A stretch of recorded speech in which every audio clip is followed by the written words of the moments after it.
The new Dallas police chief is directly addressing the dropped charges against an officer he fired, an officer accused of ordering 2 murders. Chief Eddie Garcia says he's disappointed with the judge's decision, but says the department will continue its investigation.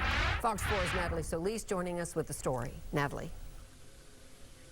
Well, Heather, the chief says the process on the part of his department was thorough and the decision to seek an arrest warrant a thoughtful one, but he says ultimately it is up to the judge to grant it.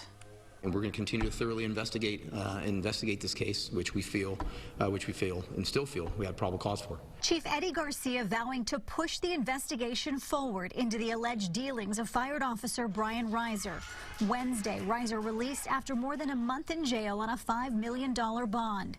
A judge finding no probable cause for his arrest on 2 capital murder charges in an alleged murder-for-hire plot dating back to 2017. No one can just legally order an arrest. We had to present a probable cause affidavit to a judge. But the initial affidavit presented to Judge Tammy Kemp included erroneous information about cell phone data placing Reiser at a location near one of the hits, prompting his March 4th arrest. The lead detective, Esteban Montenegro, testified he only recently changed the affidavit to correct that error and others. Chief Garcia says it was ultimately up to Judge Kemp, who he says was presented with the original and updated probable cause affidavits, to proceed with granting the arrest warrant.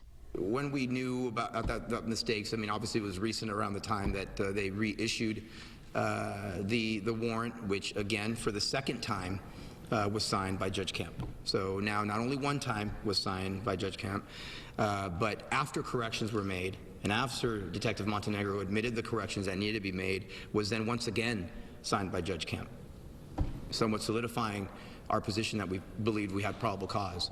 But what I will say is we're human beings, and the detective made a mistake, admitted his mistake, and corrected it.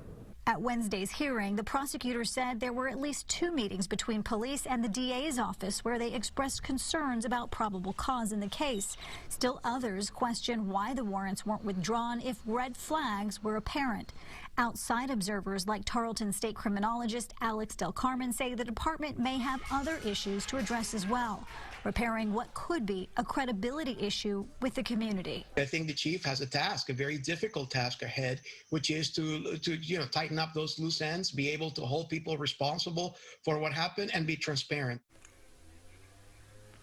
And we reached out to Judge Tammy Kemp for her response to the chief's comments, but we have yet to hear back. The chief also says an audit of the investigation will be done, but only when it's complete.